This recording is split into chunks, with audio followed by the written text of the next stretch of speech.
L'ascensione è vocazione e mandato, le parole del vescovo in cattedrale, istituiti 3 nuovi accoliti studenti del seminario diocesano. Annunciate nuove nomine, avvicendamenti in 7 comunità della diocesi. Don Pendola trasferito a Sestri Levante, Don Giupponi nuovo parroco a Moneglia, Don Gastaldi parroco a Ribasso. Una comunità viva che cammina in comunione con le realtà vicine. Nella solennità dell'Ascensione la messa su Telepace è andata in onda dalla parrocchia di Santo Stefano del Ponte a Sestri Levante. Ha aperto i battenti Campus Belpiano. Le strutture della Fondazione Zeme a Borzonasca ritrovano la loro vocazione originale. Saranno luogo di formazione e aggregazione per giovani e famiglie. Anche Chiavari tra le 40 città che hanno ospitato l'iniziativa Meet the Meeting. Dal 18 al 24 agosto a Rimini l'incontro di diverse culture sul tema Nacque il tuo nome da ciò che fissavi. Benvenuti a Noi Chiesa, la nostra trasmissione dedicata alla vita della diocesi di Chiavari. Siamo alla vigilia della solennità di Pentecoste. La giovinezza della Chiesa è animata dallo Spirito Santo. Sarà ispirata alla Christus Vivit di Papa Francesco la solenne veglia di Pentecoste che la nostra Chiesa diocesana celebrerà la sera di sabato 8 giugno con inizio alle 21 nella cattedrale di Nostra Signora dell'Orto a Chiavari. La veglia sarà presieduta dal vescovo Alberto Tanasini. Nell'invocare il dono dello Spirito Santo, un'intenzione particolare di preghiera sarà per Alessandro Cavallo, il diacono che sarà ordinato sacerdote nella solennità di Pentecoste dal vescovo diocesano. Don Alessandro porta così a compimento un percorso iniziato 5 anni fa nel seminario vescovile di Chiavari. Nato a Santa Margherita Ligure il 31 maggio del 1987, secondo di 3 fratelli, Alessandro è originario della parrocchia di San Pietro di Novella a Rapallo. Membro della Fraternità di Comunione Liberazione, al termine degli studi universitari nella facoltà di matematica ha vissuto la scelta di entrare in seminario. Domenica 9 giugno dunque solennità di Pentecoste alle 15:30, la Santa Messa presieduta dal Vescovo nella cattedrale di Nostra Signora dell'Orto con l'ordinazione presbiterale di Alessandro Cavallo. Le celebrazioni, sia la veglia della sera dell'8 giugno che la Santa Messa con l'ordinazione presbiterale, saranno trasmesse in diretta su Telepace 1 al canale 15. Ora facciamo un passo indietro e torniamo alla solennità dell'Ascensione. Nella solennità dell'Ascensione appunto Monsignor Alberto Tanasini ha presieduto la Santa Messa nella cattedrale di Nostra Signora dell'Orto a Chiavari, proponendo una riflessione proprio sul significato di questa solennità, e ha detto che l'Ascensione è vocazione e mandato per la Chiesa universale. Nel corso della celebrazione è stato conferito il ministero dell'accolitato a 3 seminaristi del nostro seminario diocesano. Vediamo.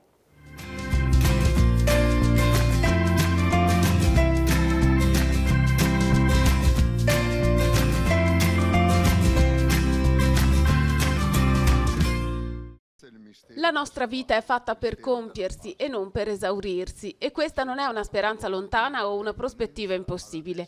Lo ha ricordato Monsignor Alberto Tanasini nella celebrazione presieduta in cattedrale nella solennità dell'Ascensione. Il Vescovo ha dedicato l'omelia al significato di questa festa, che mette in condizione di conoscere in pienezza il mistero della Pasqua e ricorda come la condizione mortale entri nella gloria grazie al Signore che attira a sé l'umanità. Questo non è fuga dalla realtà, in verità è la realtà, cioè come vivere la nostra condizione se non sostenuti dalla speranza. Come dare senso ai nostri impegni, ai nostri obblighi, ai nostri doveri, se non sapendo che tutto questo è vocazione a ciò che è eterno, che non finisce. In questa prospettiva è semplice iniziare a camminare sulle orme di Cristo, ha aggiunto il Vescovo. Per questo l'Ascensione parla anche della nostra chiamata. Nello stesso tempo è un mandato. Abbiamo sentito nel Vangelo, un mandato ad andare e a portare l'annuncio gioioso della salvezza a tutti gli uomini. Questo è il compito della Chiesa, è la missione della Chiesa, la missione principale, fare conoscere il mistero di Dio, Di qui la riflessione sui ministeri della Chiesa, che sono un servizio e non un'occasione di affermazione di sé.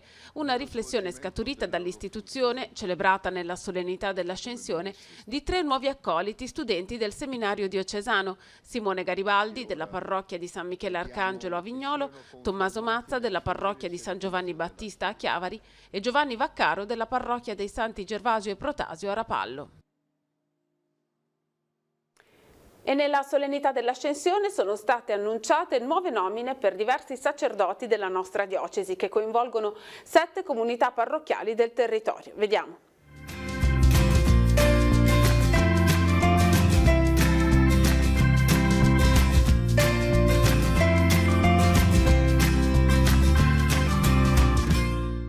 Nella solennità dell'Ascensione sono state rese note alcune nomine diocesane. A seguito della rinuncia da parte di Don Enzo Frisino, nella parrocchia di San Paolo in Pila a Sestri Levante diventerà parroco Don Massimiliano Pendola. Don Pendola assumerà anche la guida della comunità di Santa Margherita di Fossa Lupara, sempre a Sestri Levante, vacante per il trasferimento ad altro incarico pastorale di Don Federico Picchetto. Don Massimiliano Pendola, originario di Santa Margherita Ligure, è nato il 3 aprile del 1963 ed è stato ordinato sacerdote il 25 ottobre del 1987. Don Enzo Frisino, nato nel 1940 a Sestri Levante e ordinato sacerdote nel 1970, resterà parroco a Santa Sabina di Trigoso. Nelle parrocchie di Santa Croce, San Giorgio, San Saturnino e Santa Maria Assunta di Lemeglio a Moneglia diventerà parroco Don Stefano Giupponi. Don Giupponi, milanese di origine, nato nel 1965 e sacerdote dal 1991, lascerà la guida della comunità di San Giuseppe dei Piani di Ri a Chiavari. Il nuovo parroco della popolosa parrocchia chiavarese sarà Don Alberto Gastaldi, 45 anni, sacerdote dal 2005, che manterrà gli incarichi di direttore dell'ufficio diocesano per la scuola e l'università e di incaricato diocesano e regionale per la pastorale giovanile. Nel ruolo di vicerettore del seminario diocesano invece gli subentrerà Don Stefano Bruzzone, 35 anni, ordinato sacerdote il 4 giugno del 2017. Don Stefano manterrà tutti gli incarichi attualmente ricoperti, ovvero quelli di viceparroco nelle parrocchie di San Marziano, Santa Maria di Sturla e San Pietro di Sturla a Carasco e a San Colombano di Vignale, San Martino del Monte, San Bernardo di Celesi e Santo Stefano di Cichero a San Colombano Certenoli. Gli avvicendamenti per tutte queste parrocchie avverranno a settembre. Nella solennità dell'Ascensione, la Santa Messa, trasmessa in diretta su Telepace, è andata in onda dalla parrocchia di Santo Stefano del Ponte a Sestri Levante, una comunità molto viva, molto popolosa, che si appresta a vivere i tradizionali appuntamenti estivi, fra cui soprattutto la festa di Nostra Signora del Monte Carmelo, che è particolarmente sentita e che verrà preparata quest'anno e anche il prossimo con particolare solennità. Sentiremo poi nel servizio. Questa è una comunità che sta vivendo anche un cammino di comunione con le altre comunità parrocchiali della zona del Sestrese. Vediamo su tutto questo le interviste di Roberto Costa.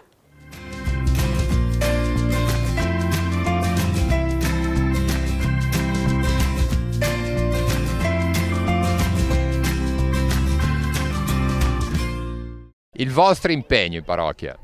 Allora, io in parrocchia mi occupo del canto, animo la liturgia solitamente la domenica, poi faccio parte della confraternita di Nostra Signora del Carmelo, sono membro del Consiglio per gli Affari Economici, quindi diciamo che di impegni ne ho abbastanza, seguo anche un gruppo di giovani come animatore e quindi diciamo che sono un po' queste le attività principali che svolgo. A cui dedichi tempo, visto le cose tante? Sì, nonostante stia a Genova per lavoro, quando poi torno sono sempre contento di poter spendere del tempo a favore di queste attività, perché credo che appunto la nostra sia una comunità viva dove si riesce appunto a lavorare bene, dove appunto si trova proprio anche soddisfazione nel fare le cose, soprattutto nell'incontrare le persone, nel cercare insieme di alimentare un po' la nostra fede quotidianamente. Una Santa Messa animata, molto animata.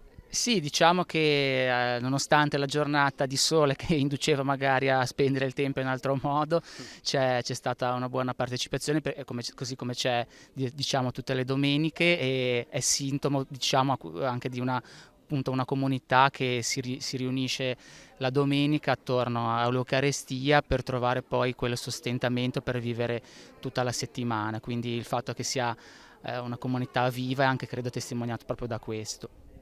Il tuo impegno in parrocchia?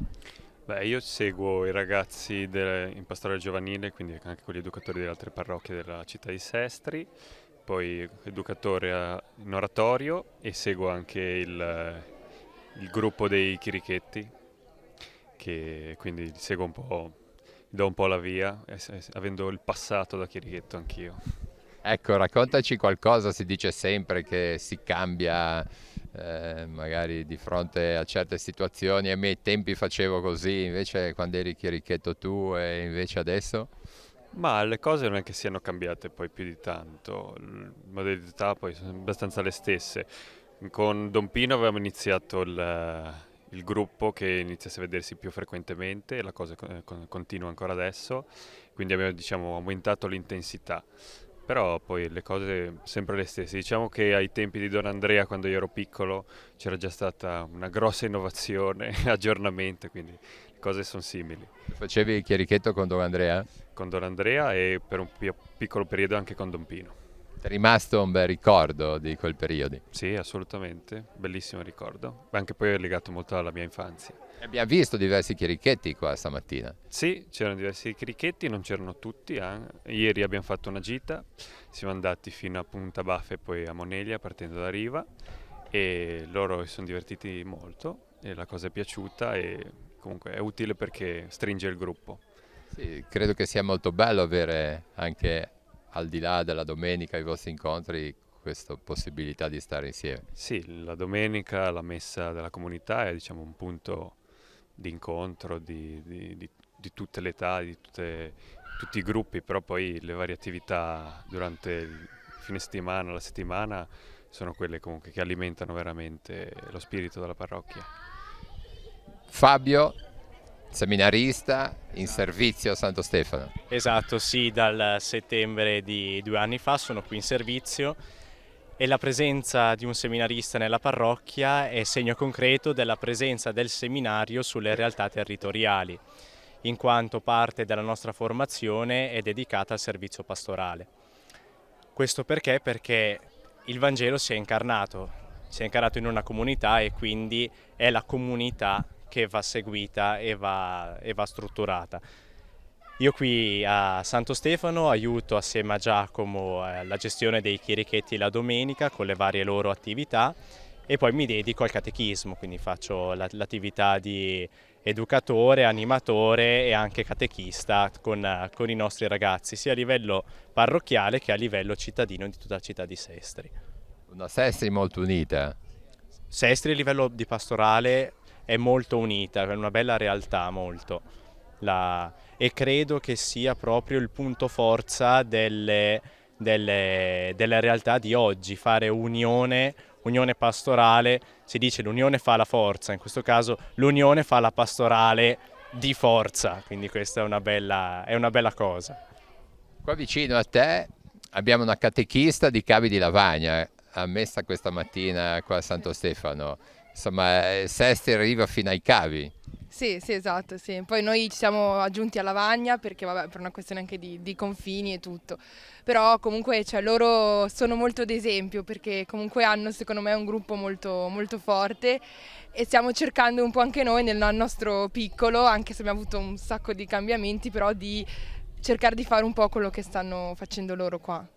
Perché secondo me, come dice lui, cioè, avere dei momenti anche diversi dalla domenica piuttosto che rende comunque più, cioè, tutto più bello e anche i ragazzi partecipano di più se vedono che comunque noi cioè, partecipiamo e ci siamo. Poi credo che sia molto bello di questa unità che spesso si parla nella Chiesa, e poi concreto realizzarla con dei gesti così, credo sia molto bello. Sì, cioè, perché alla fine a volte tante parole, soprattutto magari con i ragazzi, cioè tante parole, a volte non, cioè, devi fargli vedere comunque che fai qualcosa e che ti ci impegni. Cioè io faccio la catechista perché cioè, io ho avuto un bel ricordo di quando ero piccola, di quello che facevano i miei animatori e se sono rimasti anche per quello e mi piacerebbe che questo passasse anche ai ragazzi di oggi. Ecco, lo dicevi già tu, ti volevo chiedere appunto il tuo impegno, soprattutto perché hai iniziato a fare catechista, ma sei stata già abbastanza chiara. Sì, sì, lo faccio per questo, perché cioè, a volte magari c'è qualche momento che dici, non so, voglio mollare, piuttosto che... Però poi mi ricordo di come i miei animatori non hanno mai mollato, ci hanno sempre creduto, anche nonostante le difficoltà e tutto, e quindi questo ti porta a farlo anche te. Bene, Fabio, per salutarci, domenica il seminario in festa.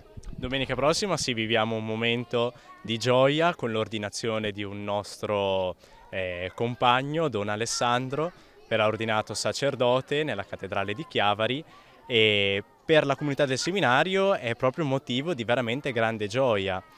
È un raggiungimento di un primo passo, si può dire, che non finisce quella domenica lì, anzi quella domenica lì comincia per Don Alessandro l'avventura sacerdotale. Per salutarci, avete un'idea che vi piacerebbe ancora realizzare in parrocchia o nel vostro ambito? Ma diciamo che adesso ci attendono da luglio di quest'anno fino a quello dell'anno prossimo 2 anniversari importanti, che sono il centenario dell'incoronazione della Madonna del Carmelo e l'anno prossimo il 400° dell'inizio della devozione alla Madonna del Carmelo. Ne abbiamo già parlato anche con Don Marco, ci piacerebbe appunto vivere quest'anno. Si è parlato di unità, cercando di rafforzarla sempre di più all'interno della nostra comunità e cercando appunto di avere questi 2 appuntamenti, di non viverli semplicemente come due date sul calendario, ma che siano uno stimolo per anche ripensare un po' alcune delle attività che vengono svolte all'interno della nostra comunità, che sono tante, e cercare un po' di reindirizzare, di ripensarle, di viverle un po' in modo diverso. Se ci riuscissimo sarebbe proprio una bella cosa. Per te? Ma per me comunque cercare di riuscire a accompagnare bene sempre i ragazzi dalla fase magari del catechismo e verso le fasi successive, perché spesso si interpreta come ricevere i sacramenti, come diciamo prendere un bollino o non so, una medaglietta e poi dopo finisce lì. Invece è proprio l'inizio. Dopo Cresima è l'inizio di un cammino, non è la fine. È un concetto difficile da far passare e comunque bisogna farlo passare anche attraverso la pratica. La teoria poi c'entra fino a un certo punto ed è una cosa in cui bisogna impegnarsi. Francesca e Benedetta, mi dite un pochino cosa fate qua in parrocchia?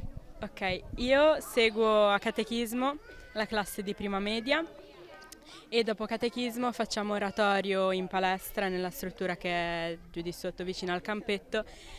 Intratteniamo i bambini con dei giochi, li facciamo giocare, facciamo delle giornate preparate da noi e anche altre un po' più improvvisate, e alla fine dell'anno solitamente facciamo il torneo del campetto in cui 4 squadre si scontrano, ma molto amichevolmente, sempre bello per i bambini e i ragazzi. Famoso il torneo. Famoso? Sì, abbastanza, perché vengono anche altri ragazzi dalle parrocchie, ma sono contenti sempre tutti gli anni di farlo. Sì, anche i più grandi. Raccoglie un po' tutti i bambini di tutte le età. Invece Benedetta? Io invece seguo la terza elementare e abbiamo fatto da poco la consegna del perdono e poi dopo faccio l'animatrice in oratorio nelle attività che si svolgono dopo. Siete un bel gruppetto di animatrici. No, sì, siamo un bel po' in effetti. Ci troviamo dopo catechismo e li facciamo giocare. Qual è lo spirito che vi anima a portare avanti questo impegno e un po' come è nato questo impegno?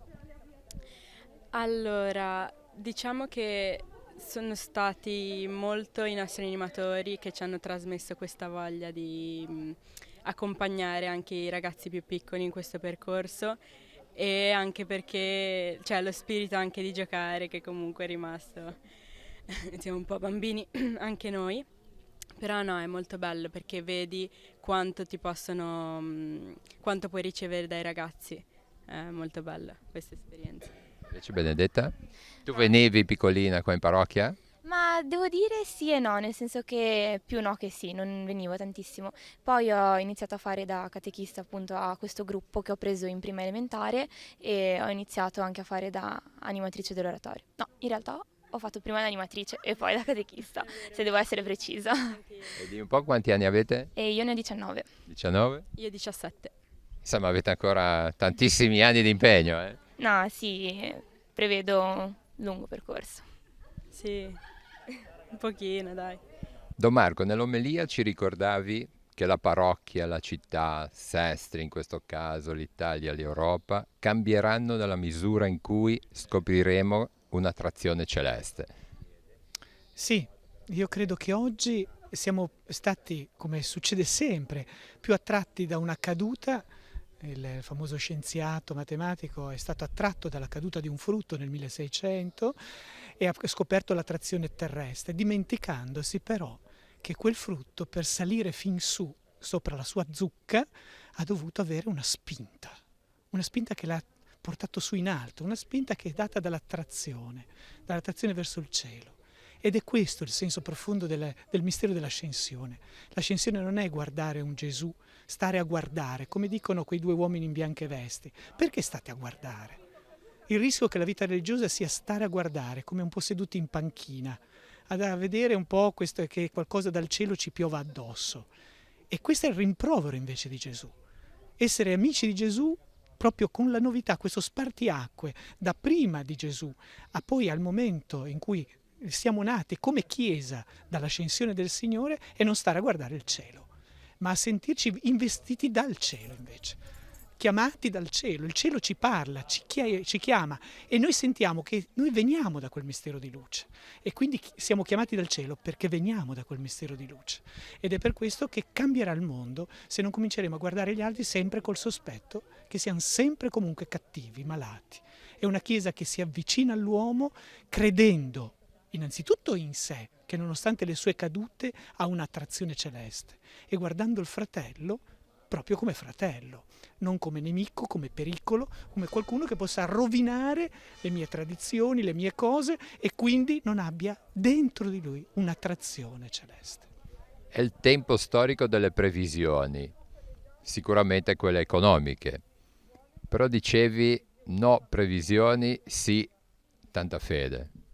E certo, noi pensiamo che prevedendo quello che accadrà fra 10 anni, prevedendo a livello climatico, prevedendo a livello economico, a livello sociale, facendo studi, continuiamo a fare studi e previsioni.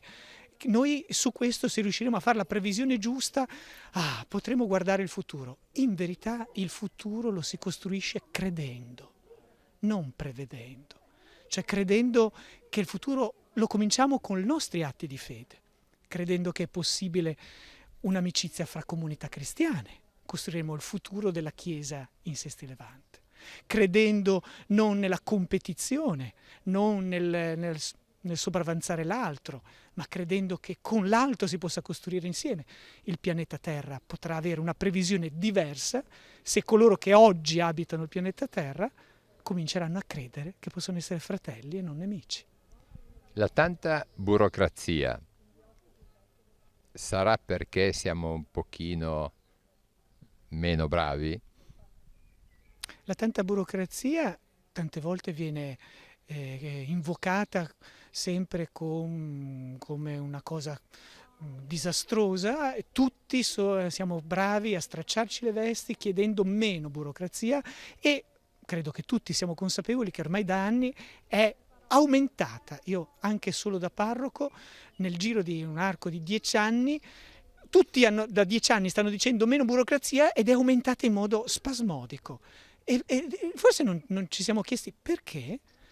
Il problema fondamentale, credo che tutti noi viviamo dentro il sospetto dell'altro, sempre più lancinante, che ci rende sempre più sospettosi, al punto tale che se io muovo un passo, ma devo certificare che il passo l'ho mosso. Poi io faccio un gesto o devo aver cura anche dei miei bambini dell'asilo, ma devo certificare che io ne avrò cura di quei bambini. Quindi uno ha il sospetto che io comunque non ne avrò cura, devo certificarlo, dichiararlo e sottoscriverlo. Questo è credere nella caduta, nell'attrazione terrestre, non credere nell'attrazione celeste. Per chiudere, Don Marco, dicevi che tutti alla fine abbiamo un desiderio di cielo. Mi sembrava simpatico che hai citato tuo fratello, che lo testimonia perché fa parapendio. Sì, questa è una battuta, però ho imparato sta cosa che non sapevo, mi ha portato a volare mio fratello e io mi sono lasciato veramente sedurre da questa esperienza che è veramente bellissima, ecco, emozionante. Però una cosa che ho imparato è che lo sguardo di chi va con il parapendio è uno sguardo che sa cogliere laddove ci sono correnti ascensionali, perché gli consentono anche di fare lunghi percorsi, lontanissimi. E mi ha fatto venire così il sospetto che forse questo è l'esperienza della Chiesa, cercare luoghi ascensionali per poter andare lontano. E credo che a volte lui parte dalla zona di Calvary e può arrivare anche fino in Toscana, grazie allo scoprire sempre là dove la corrente porta su in alto. E credo che questo possa essere un segno che ricorda anche la vita di tutti noi. Festa nella frazione di Belpiano a Borzonasca per l'apertura, o meglio la riapertura di Belpiano Campus. La struttura è tornata nella disponibilità della diocesi di Chiavari e ora si appresta ad accogliere i gruppi per i tradizionali campi estivi. In particolare le 3 strutture che sono presenti all'interno del Belpiano Campus possono ospitare in totale 75 persone. Vediamo.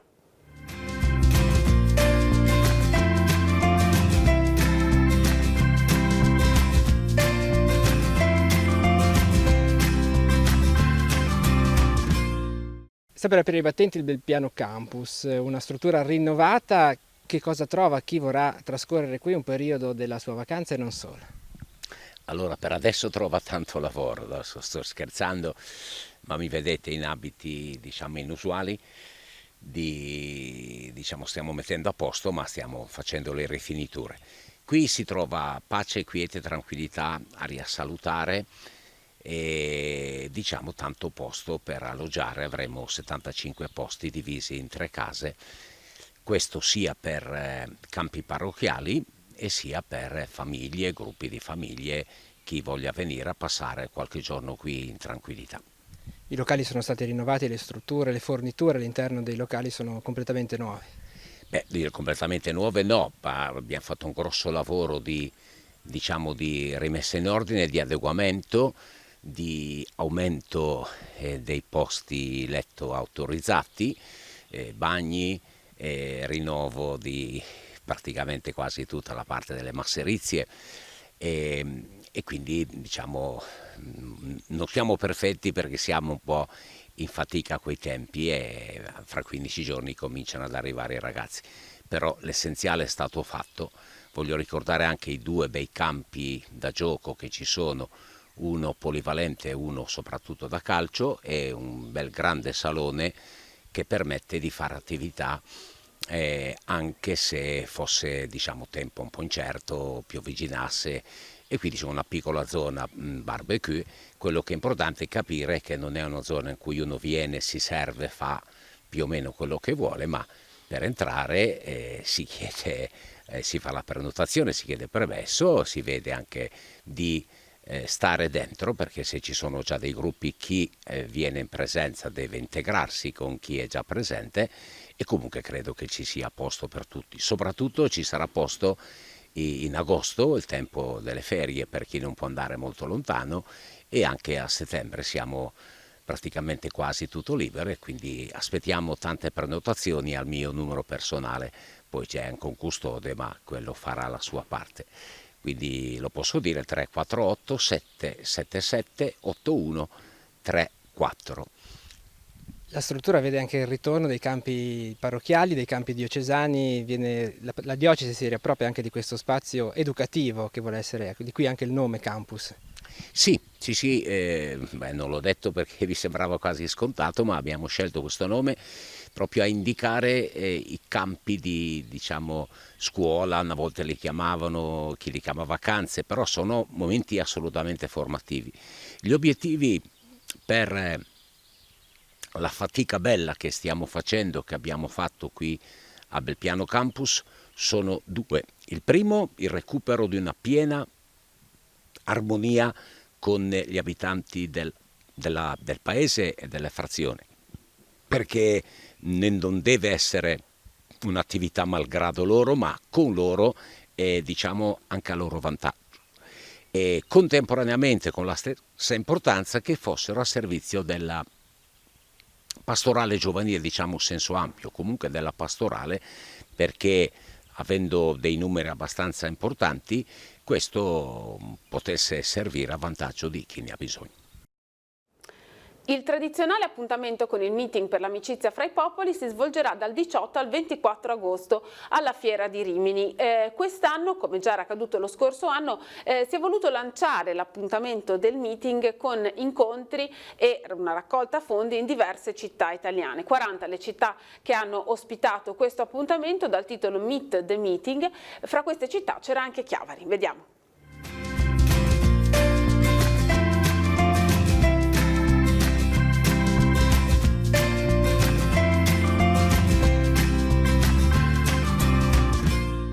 Meet the Meeting sbarca in 40 città italiane, tra cui Chiavari, il lancio dell'edizione 2019 del Meeting per l'amicizia tra i popoli. Allora partiamo proprio da qui. Quale sarà il tema di quest'anno? Il titolo di quest'anno, Nacque il tuo volto da ciò che fissavi.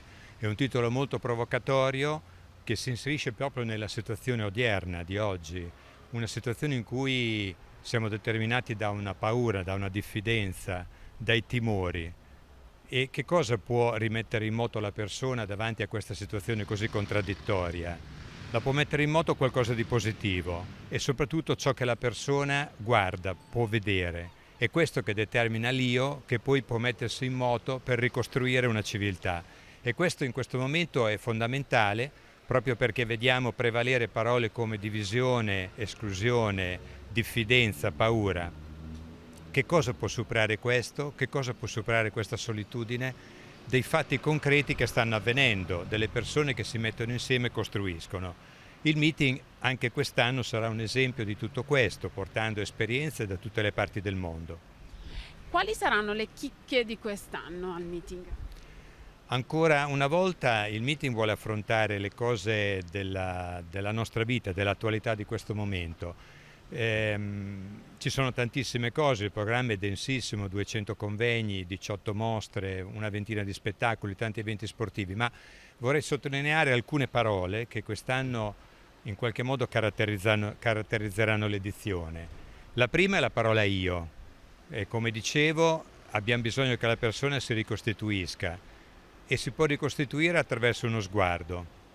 Per questo affronteremo il tema del titolo del meeting con una studiosa spagnola che ha lavorato moltissimo su questo tema, ma ancora ci saranno le mostre proprio dedicate allo sguardo, a ciò che vediamo, la mostra su Monreale, sul Duomo di Monreale, una mostra sull'arte contemporanea in cui gli artisti realizzeranno le loro opere proprio direttamente lì al meeting.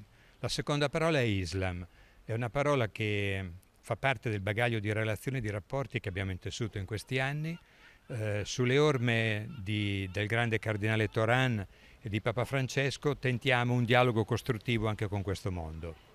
E poi ancora un'altra parola per noi importante è la parola economia e società, il lavoro, la salute, la città. Questi saranno i temi delle aree dedicate quest'anno a queste cose specifiche in cui i nostri partner svolgeranno le loro attività. Nel lavoro ci sarà il coinvolgimento del consorzio ELIS, un consorzio che si rifà all'esperienza dell'Opus Dei e di tante altre realtà che insieme a noi lavorano. Ancora alcune parole importanti, Barabba. Perché Barabba? Perché è l'uomo che è stato segnato dallo sguardo di qualcuno che gli ha cambiato la vita, è stato salvato in fondo al posto di Gesù. E Barabba non ha mai capito perché era stato salvato, però qualcosa era successo nella sua vita. Faremo lo spettacolo inaugurale mettendo in scena il Barabba di Lagerist e quindi sarà un tema fondamentale per il meeting. E poi ancora la parola democrazia, perché la democrazia abbiamo visto non è scontata e quindi chiameremo gli attori principali di questo momento a parlarne. Ecco, questi sono alcuni dei temi che quest'anno svolgeremo al meeting. Meet the Meeting, dicevamo, sbarca in 40 città italiane. Diciamo così, da quando avete ideato questa nuova formula, che cosa avete visto accadere nei vari posti dove avete incontrato le persone? Siamo rimasti veramente stupiti e sorpresi da quello che è successo, perché abbiamo lanciato la cosa lo scorso anno chiedendo a 5 città di fare un test, una prova.